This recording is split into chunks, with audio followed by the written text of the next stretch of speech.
Girl Scouts.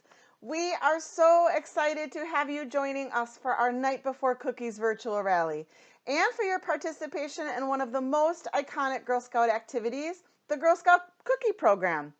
For those of you that don't know me, my name is Sue Molina and I am the director of the Girl Scout Leadership Experience with the Girl Scouts. I work with an amazing team that provides a variety of fun program opportunities, including this virtual rally. Some of my colleagues and some of my Girl Scout senior and ambassador friends from the Girl Scout Leadership Network have joined me today to help bring this cookie rally to you. Right now, we have a sisterhood of more than 1,000 Girl Scouts viewing this live cookie rally broadcast. This live broadcast is just the start of a successful and fun cookie season.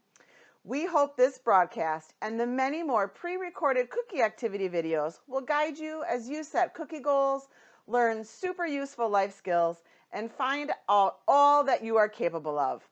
You can get connected to all of the other pre-recorded activity videos from your event confirmation and on our cookie webpage.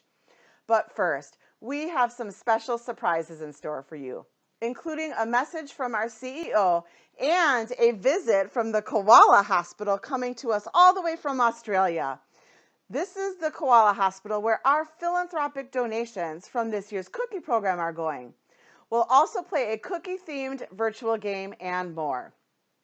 Before I turn it over to Christy Brown for a special message from our CEO, please welcome troops 20121 and 10115 and join us in reciting the Girl Scout Promise and Law. I will try to preserve God and my country, to help people at all times, and to live by the Girl Scout law. I will do my best to be honest and fair, friendly, helpful, considerate, and caring, courageous and strong, and responsible for what I say and do, and to respect myself and others, respect authority. Read wisely. make the world a better place, and be a sister to every Girl Scout. Hello, Girl Scouts. It's me, Christy Brown, Girl Scouts of Wisconsin Southeast's CEO. It's the sweetest season of the year. Girl Scout cookies are here, and I'm here to cheer you on as you start your own business and be your own cookie boss. Each year, I'm continually impressed by your awesome entrepreneurial skills, and in fact, many of you are chips, caramel chocolate chips, off the old block. And I'm so grateful to all of those cookie captains, troop leaders, helping hands, friends and family, and Girl Scout alum who help you with your cookie goals along the way. In an ever-changing world, it's comforting to know that some things stay the same, just like our classic shortbread cookie. For one, people love Girl Scout cookies. For another, Girl Scouts love adventure, especially adventurefuls of fun while learning new skills. And sometimes things get tough, but as Girl Scouts, we know that when life hands us lemons, we make lemonades. I know that tough cookies like you never crumble, even when things get hard. Customers will be caramel delighted with your never give up, I've got this, and the world is mine for the taking Girl Scout attitude this cookie season. I know that you and your sister Girl Scouts have the courage, confidence, and character to make the world a better place, and to find all the creative opportunities to make your cookie business a great success. Running your very own cookie business makes future Girl Scout adventures possible. From camping trips that teach you how to test your strengths, to STEM projects that inspire you to change the world, to epic treks that remind you that you are capable of anything. Today, you'll get to hear from top cookie selling Girl Scouts on ways they've taken their cookie selling goals to new heights. You'll also learn how selling cookies will help fuel your next Girl Scout adventure. Our cookie team is here to share tips and tricks fresh out of the oven so your cookie selling runs as smooth as peanut butter patties. But most importantly, we hope this time peanut butter sandwiched together is fun. Before we begin, I'm excited to announce the winner of the virtual cookie rally Fun Patch design. As you may remember, we asked you to vote for your favorite patch design. And a special thanks to everyone who voted on our social media, in our new Rallyhood platform, and in our online poll. The votes are in, and the patch design winner is, well, it looks like this patch design was then meant to be. Let me be the first to give you a cheer and a toast yay for another fun and successful cookie season. Thank you so much for joining us today.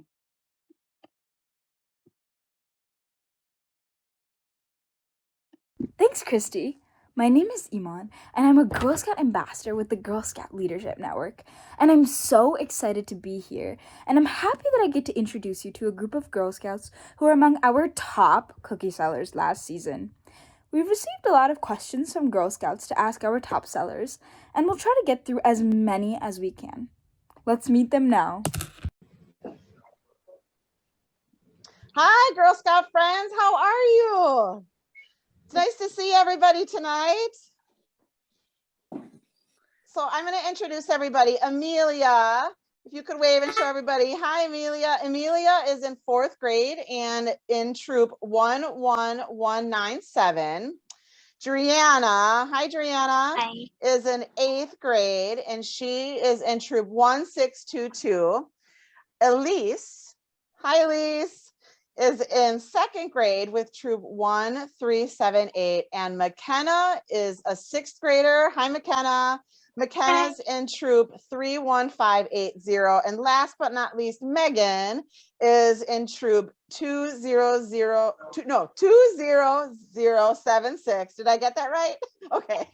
And is in 6th grade. So thank you all so much for joining us today. This is a cookie expert Q&A, and you 5 ladies are our, cookie experts. You were the top 20 sellers the last cookie season. And so I am so excited to hear about the tips that you have to share with our virtual cookie rally viewers. All right, we're going to go ahead and get started with our first question. And this is an easy one. We're going to ask everybody to answer this question. I want to know what your favorite Girl Scout cookie is. So Amelia, what is your favorite Girl Scout cookie? The lemonades. The lemonades, yum, refreshing. How about you, Driana? My favorites are the Thin Mints. The Thin Mints. I love the Thin Mints too. Let's see, Elise. What is your? Mine is the lemonades. The lemonades. 2 lemonade fans on the call. That is awesome. McKenna. I like the Thin Mints. The Thin Mints. Oh, 2 Thin Mint fans. All right, Megan, are you going to be a tiebreaker, or do you have a different favorite cookie? I like the Adventurefuls. The new cookie. I love it. What do you like about the Adventurefuls, Megan? I like them because I'm a huge chocolate lover. Huge chocolate lover. Awesome. All right. Well, thank you guys for answering that first question. We're going to jump right away into our next question. And this one's going to be for McKenna and Driana. Girls would like to know what your favorite part of selling Girl Scout cookies is and why. Let's have McKenna go first. My favorite part is when you sell the Girl Scout cookies. It is because of all the excitement from the booths and door to door. I also like when people donate the cookies to the Honor Flight, which we donate ours to. That's awesome. I love that. Driana, what's your favorite part of about selling Girl Scout cookies and why? Favorite part is helping people try new cookies. Whether they've tried Girl Scout cookies before or if they haven't tried Girl Scout cookies before, there's a lot of different variety. So there's something new. That's great. All right. So, this next question is a great one because we likely have a lot of Girl Scouts that are new to Girl Scouting this year, which means that it might be their first time selling Girl Scout cookies. What advice would you have for first-time cookie sellers to help ensure that they have a successful cookie sale? So this question is going to go to McKenna and Megan. McKenna, let's have you answer first again. My advice is to always stay positive even if a customer says no, which does happen a lot. Always wear your vest, be polite, and say thank you if a customer says no. Those are great tips. How about you, Megan? I agree with McKenna, and also you shouldn't be shy, and you can be really friendly to the customer, and you can come up with unique ways to get people to know that you're selling. For example, you can make a video or make signs and hang them up around the neighborhood telling people you're selling Girl Scout cookies. Ooh, I love those examples of making a video and hanging up signs. That is awesome. We just got, remember safety, right? And so everybody check back to the safety tips as well. We're not touching on that so much right now, but we do have some safety tips as one of our pre-recorded activity videos that the Milwaukee Police Department did for us. All right, so for the next question, setting a goal to sell a certain number of cookie packages is a great way to start out the cookie season. And typically Girl Scouts aim to increase their selling goal each year. So this next question is going to be for Amelia and Elise. What suggestions do you have to get customers to buy more packages of cookies? Let's start with Amelia this time. I tell them my favorite cookie, which happens to be the lemonade. I let them know about the new cookie, the Adventure Balls, which is a brownie cookie with caramel on it, and I remind them of the other new cookie, the Toastier, with that's cinnamon. It also reminds me of my grandma's icebox cookies. They work well to freeze or send. Last year we sent ours to last year's we shipped ours overseas. Nice. How about you, Elise? What do you do to get customers to buy more packages of cookies? I always ask them if they've tried the new cookie, and if they didn't, they would always add that to their order. And if they eat up the first batch, we always have extras just in case they want another batch. I love that tip about making sure that your customers know about the new cookie. That is awesome. I would have not thought of that, right? If I'm always ordering Thin Mints because that's my favorite cookie, and I might not know about the new cookie, but you tell me about the new cookie, which also has chocolate in it, I might be interested, right? So I love that tip. Thanks for sharing. All right, so this is a tough one. And this question is going to be for Driana and Amelia. Sometimes hearing people say no thanks is part of selling any product. And it might be hard to believe, but even Girl Scouts hear no's from time to time. What do you do or say when somebody tells you that they don't want to buy Girl Scout cookies from you? Driana, let's have you go first this time. I always make sure to keep my smile up, don't let my face fall, and I also keep my voice up and just remember to thank them and say maybe next time, things like that. And just keep the optimism up. Don't show my disappointment or anything like that. I love that. Staying positive is definitely key, right? Yeah. How about you? I'm sorry, who did I say was next? Amelia. Thank you, Amelia. How about you, Amelia? I'd offer a care to share, or if you don't want to take cookies home today, our troop takes donated cookies to hospital staff, police and firefighters, or we send them to the men and women overseas. Ooh, I love that. Giving back is wonderful, right? To everybody that enjoys our cookies that might not be able to get them so easily. So you all are top sellers, which is awesome. I imagine when you're a top seller, you have a lot of different kind of cookie customers to help you sell that many packages, right? How do you remember who to contact from year to year when you have that many customers? Megan, you want to take this one first? Sure. I keep my order sheets from previous years so I know who I can also go to. And we send out note cards with my mom's phone number on it so they can also call us if they want more cookies. That's great. I love that you keep your order cards from year to year. How far back do you have your order cards? From the beginning? 5 years. Oh, that's amazing. I love that. Driana, how about you? How do you remember who to contact from year to year? I usually, whenever we go door to door selling cookies, we usually just go throughout the neighborhoods around me. So we usually just go through houses, and over the years, we've definitely memorized houses that sell buy a lot and the ones that don't buy.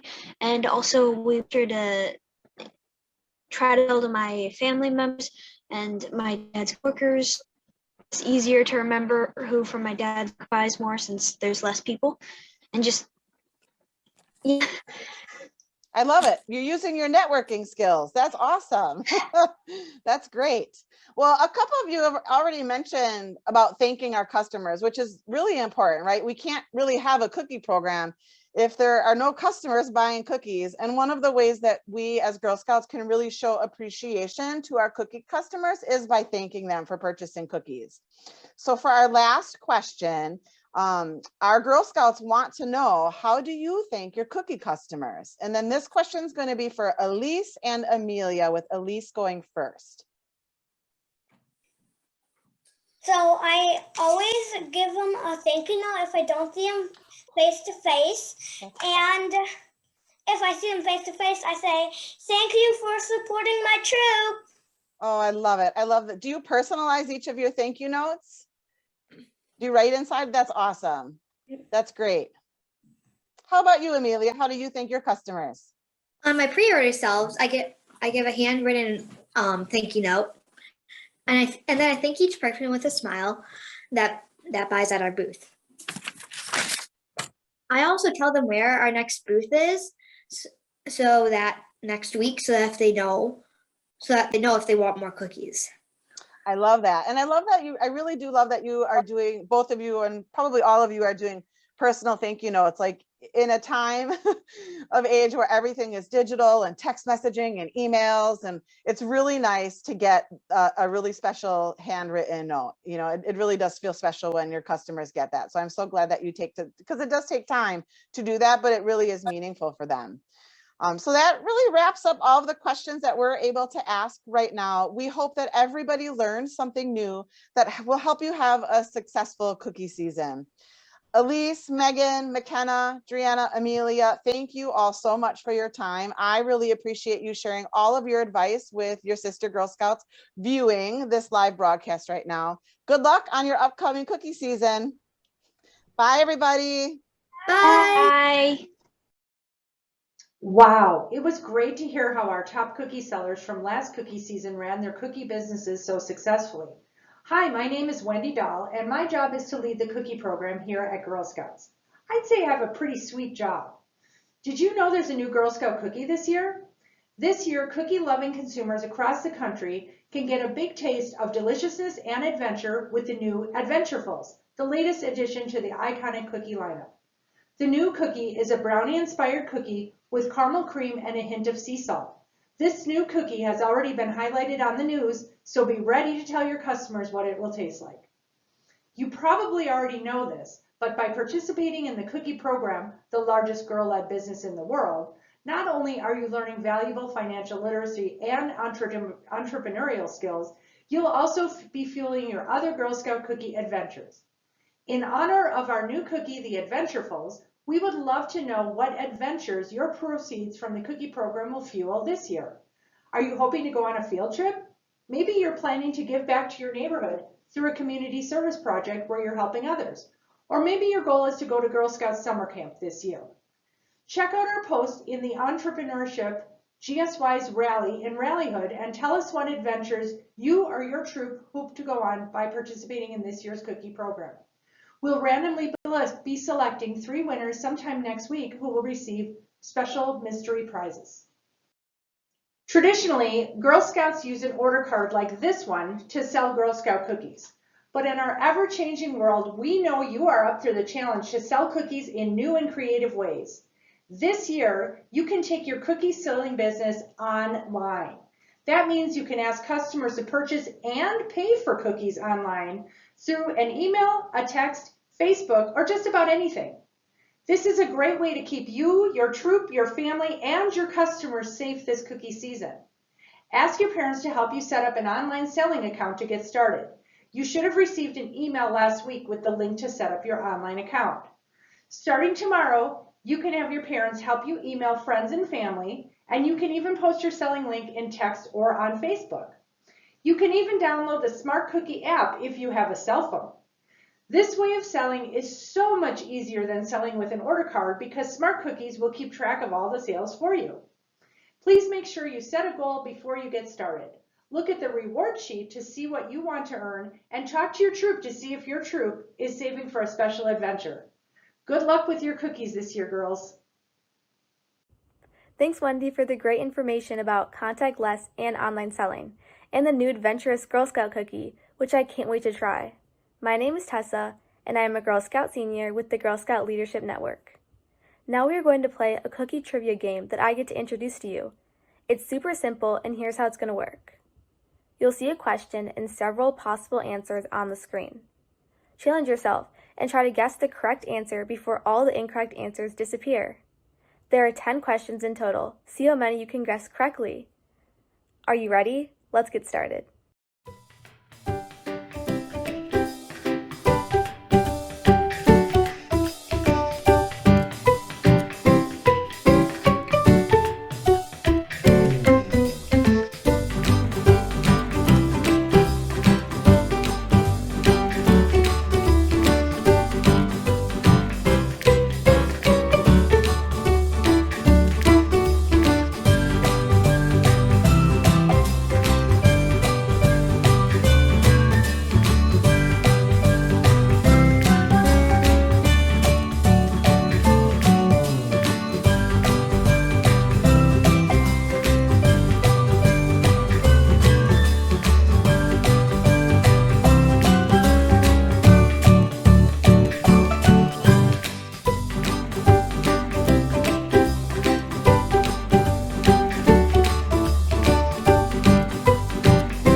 hope you enjoyed the cookie trivia and maybe even learned something new.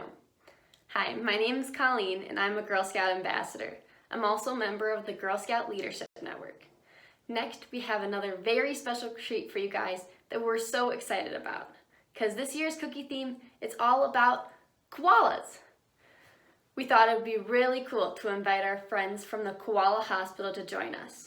They're joining us all the way from Australia to share what they know about our lovable little friend, the koala.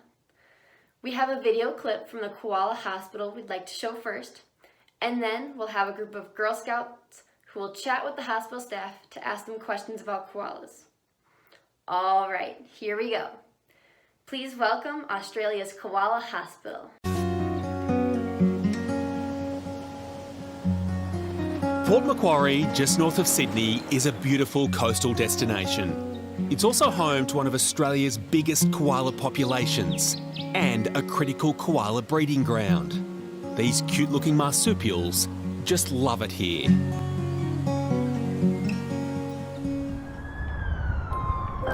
But when the bushfires began in July 2019, everything changed.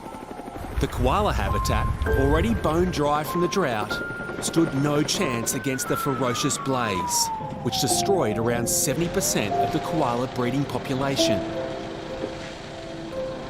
Sadly, we lost about 600 koalas in this area alone. It was a summer the team at Port Macquarie Koala Hospital will never forget. Working tirelessly to rescue and help save as many koalas as they could. And while hundreds didn't make it, there were many that did, thanks to kindness and dedication from the volunteers and the small number of staff. The koalas in New South Wales were hit really badly as a result of the bushfires. We were working 7 days a week. All up, we had 79 koalas we were caring for. The focus now is on how we can make sure our precious koalas have enough land and trees to thrive and survive. If we don't, our koalas could be extinct within our own lifetime, and that's something none of us want. Someone knows when it's feeding time, don't they? She gets interested. You've been a volunteer here for 10 years. 10 years now. Yeah. How was that time when those fires were in That the for area? us was, I've been part of bushfire rescues before, but this for us was, as I said, it was Armageddon. Because the sky all around Port Macquarie was glowing. Yeah. There was smoke everywhere. And one of the little orphans you were helping out at that time was Rose here, wasn't It was little Rose. Oh, she came to us from north of the state, up at Lismore. Yeah. And she was found abandoned. What happened to her mother, it's unknown. It certainly looks like she enjoys the care that you give her. She has, and this is indicative of the care she received when she was so very, very young. Her attachment to humans is obvious, you can see. It's a response. So Christy wanted to take over there if we wish. Here we go. Look at your little face. And you must fight this urge every single day that they are so cuddly, they're so adorable. You want to reach out and give them a big hug. Exactly. But obviously for their own benefit, that shouldn't happen. And it shouldn't happen. And this is where all part of our care is the preparation for their eventual release into the wild. Yeah. So the kindest thing we can do is take them back to their wild state. Yeah. Not get them so tame.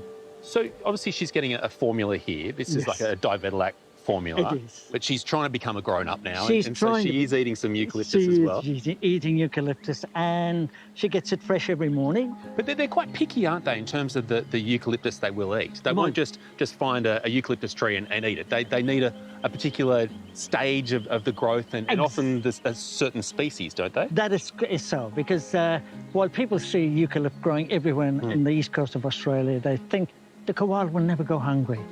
But of the 900 known species of eucalyptus, only about 100, 130 are actually known food trees. Yeah. And they are central to the habitat of the koala. Yeah, amazing. You know what? That little face can get away with anything. Yes. I usually say to people, she's a thief. She's stolen my heart.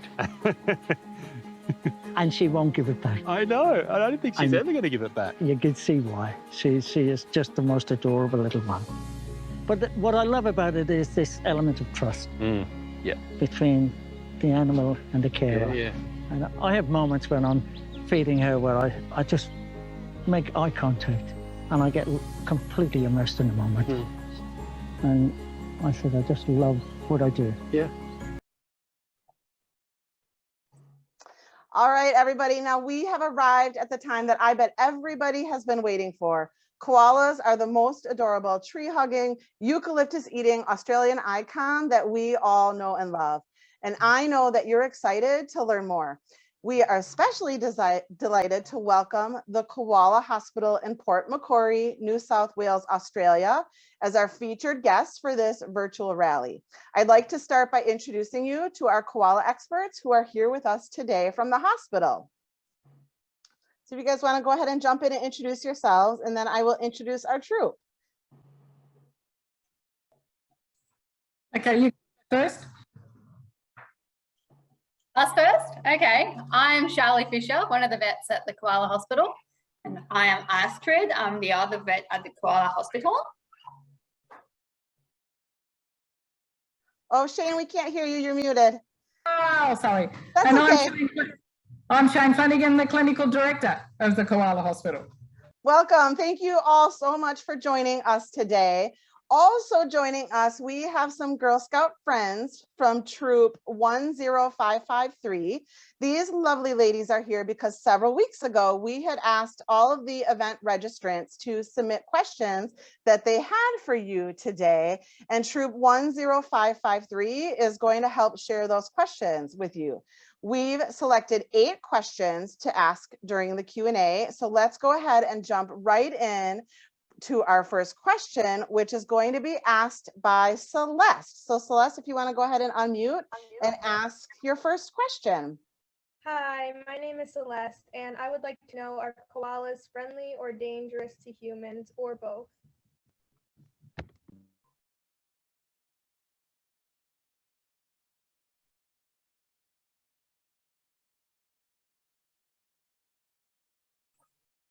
Hey, I think that's you.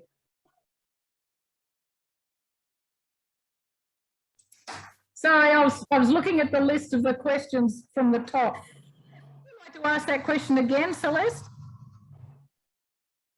I would like to know, are koalas friendly or dangerous to humans, or both?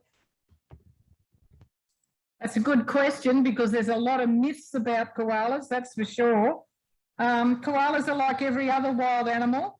They will protect themselves if they feel threatened, but most of the time koalas just leave you alone. They don't really want to have anything to do with humans.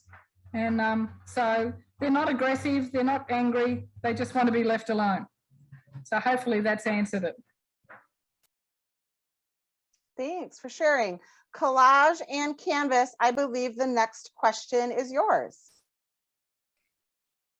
My name's Collage Hicks, and what do koalas eat in the wild?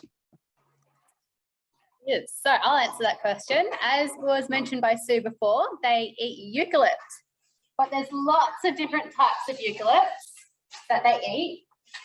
And the ones that they really like in this sort of area is this one with the big leaves, which is called swamp mahogany, and this one with the small leaves, which is stringy bark. There's lots of them more that we don't have on display that they also eat as well. Sometimes the sick koalas, they get milk. So they're really, really babies. They have a little sort of formula. And sometimes they get mushed up food if they're really sick too. But mostly gum leaves, as you know. My question is, what do koalas eat at the koala hospital? Similar sort of thing. So we try and collect leaves from the area that they've come from because that's what they like to eat the most. The little baby koalas have some milk, and the adult koalas, sometimes they're feeling a bit unwell. We make up a bit of a paste and we feed them the paste by a syringe just to get their tummies nice and full. Thanks. Nia and Ava, you are up to ask the next question. My name's Ava, and my question is, what are the koala sleeping habits like? Could you say that a bit louder? My name's Ava, and my question is, what are the koala sleeping habits like? Okay, so that's for me to answer this question. So koalas sleep all curled up like that into a ball in trees. They never sleep on the ground because it's not safe. They sleep up in the trees. They sleep up to 20 hours per day. And so they mainly sleep during the day, and they will be active during the night because it's the safest time for them. And that's when they will change tree, or they will look for some food or for some mate. The reason why they sleep so much is because they eat only leaves, eucalypt leaves, which are not really, really nutritious. It's like if you ate lettuce all the time. So if you ate lettuce all the time, you wouldn't have a whole lot of energy to play around and run. And so it's the case with koalas.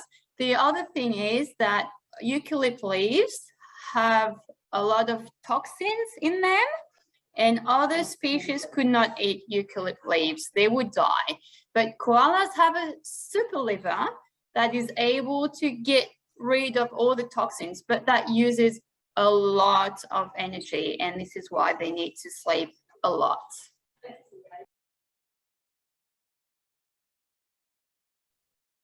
My name is Mia, and my question is, where do koalas sleep and how much do they sleep? And also, do they hibernate?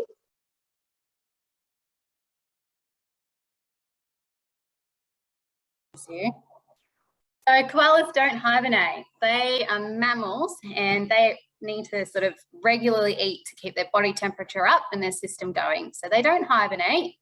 But I think Astra will go through some sleeping habits. Yeah, so the other thing is, in Australia, it's not like in the USA, it doesn't get cold, okay? In winter, it's like in summer in the USA. So yeah, there's no need to hibernate to protect themselves from the cold. Sleeping habit, they go to bed all day long. They get up, they wake up during around 10 o'clock at night, and that's when they be active, and they will also be active like early in the morning, and then they go back to sleep until the next day. So would you say that koalas are like nocturnal or diurnal, but kind of weird times of the day? No, they are nocturnal. Okay. Yeah. Okay, thanks. Yeah. All right, so Lily V, it is your turn to ask the next question. Hi, my name is Lily, and my question is, how far do koalas actually travel? Okay, that's a good question. When koalas leave, young koalas leave their mother, they do travel some distance to try and find a place of their own. But once they find the place of their own to live, they stay there for their entire lives. It's sort of like you when you have a house and a garden and a backyard. That's your place, and that's what a koala has. It has its own place and it stays there for its entire life. Unless some horrible things happen, like humans come along and take all the trees away, then that causes lots of problems. So most koalas don't travel very far because they haven't got a lot of energy to do it either. So. Interesting. Lainey, are you ready to ask your question? You're next. Yes. Great. Hi, my name is Lainey, and I would like to know, what is the lifespan of koalas in the wild and at the koala hospital? This question is for me. So in the wild, koalas live around 10 to 12 years. They can live up to 18 years, and some of the koalas we have at the hospital are quite old. The oldest koala that has ever been recorded was actually at the koala hospital, and she lived until 25 years of age, but that's really, really old.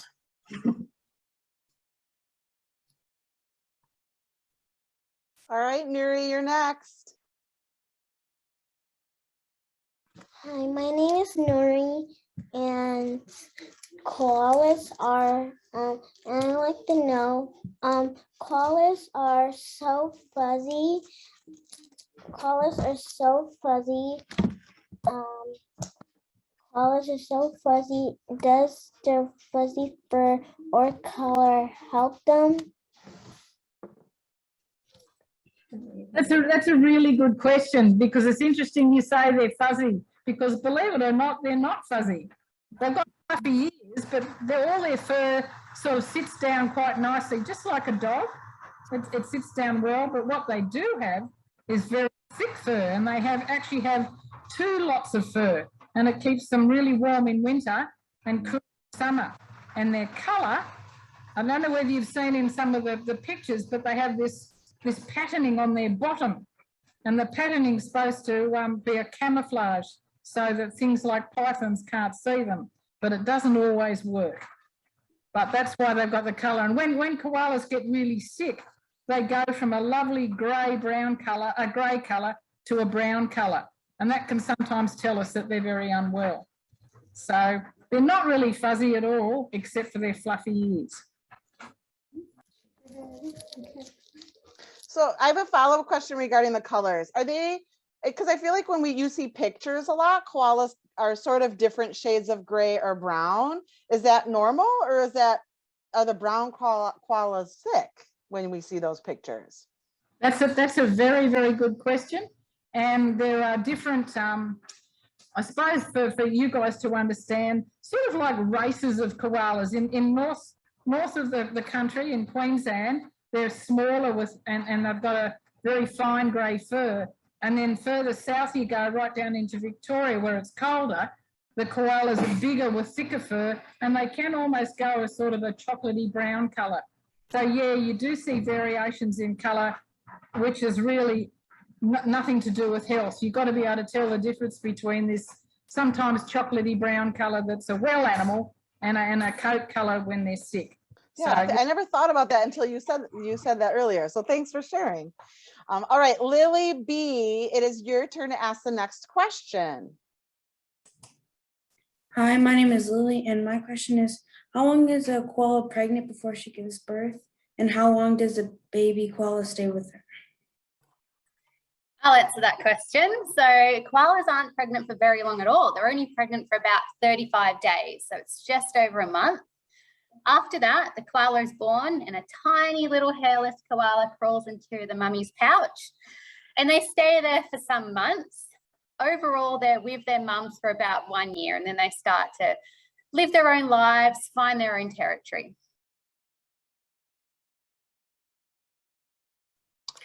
And we have a secret little surprise that we've prepared for you. So we'll just get him to come. This is Diego. He's about 7 to 8 months old. He's in our loving care with one of our carers named Barb. And he's got some medical issues that we're managing at the moment, but he's only about 7 to 8 months old. So he'd still be with mum. Thank you so much for sharing. Yeah, say hi. All right, we'll wave to Diego now. Hi, Diego. We do have one final question from Hayden.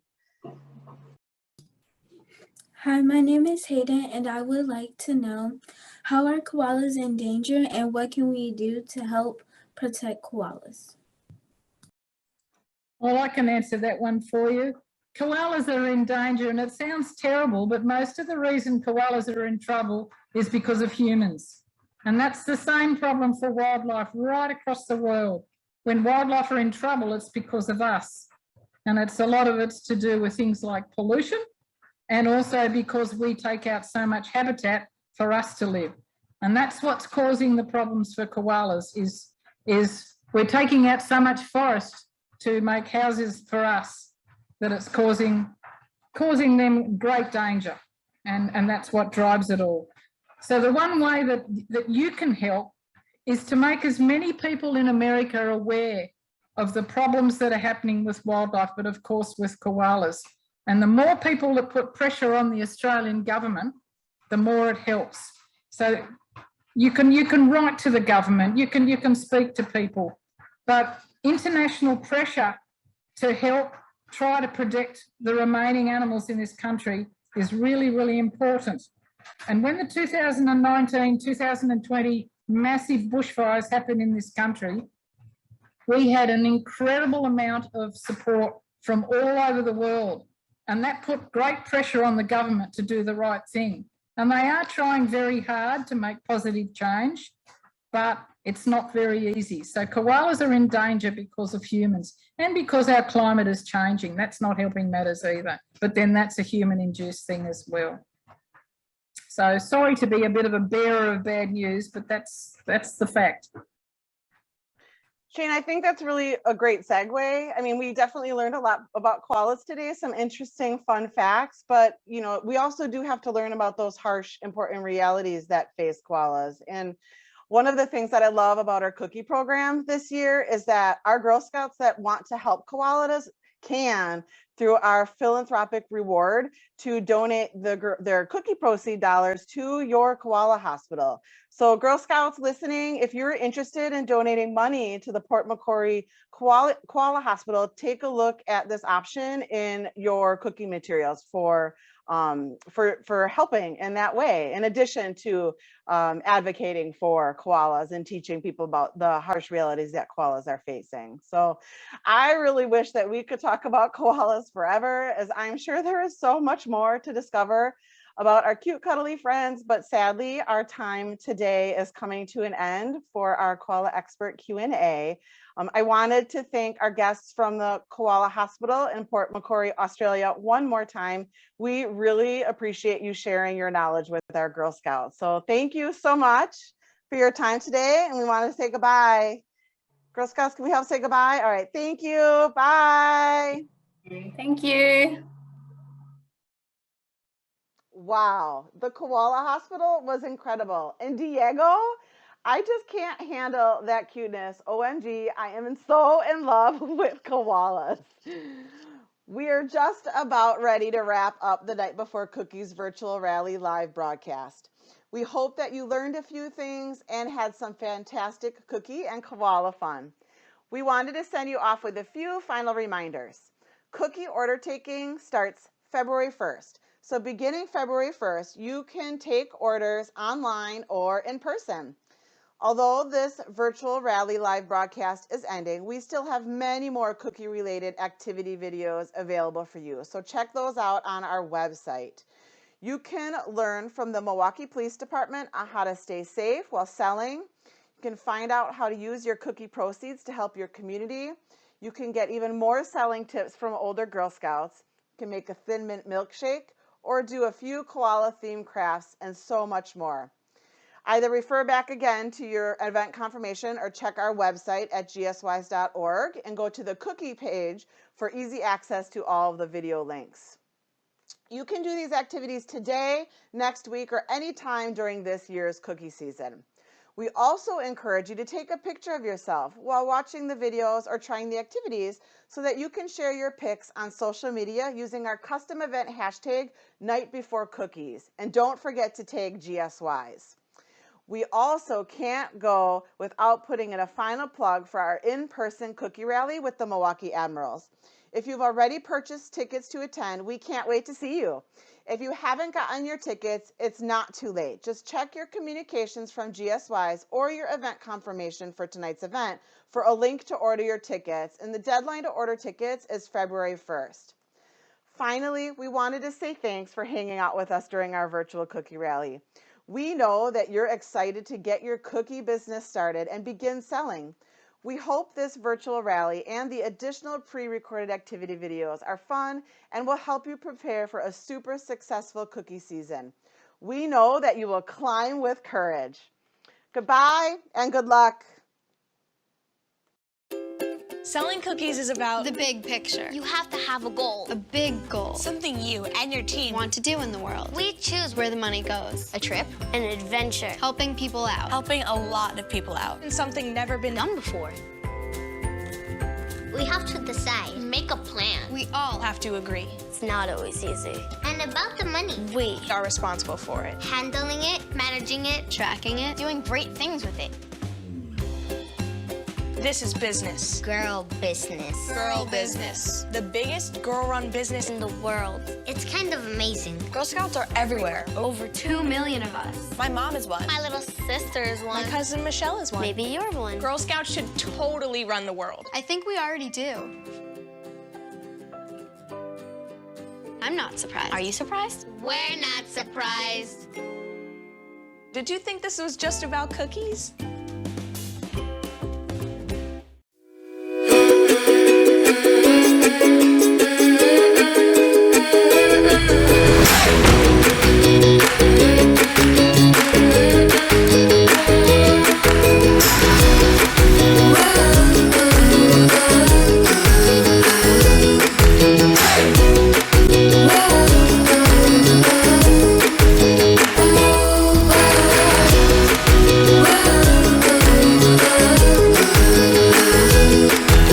Hey!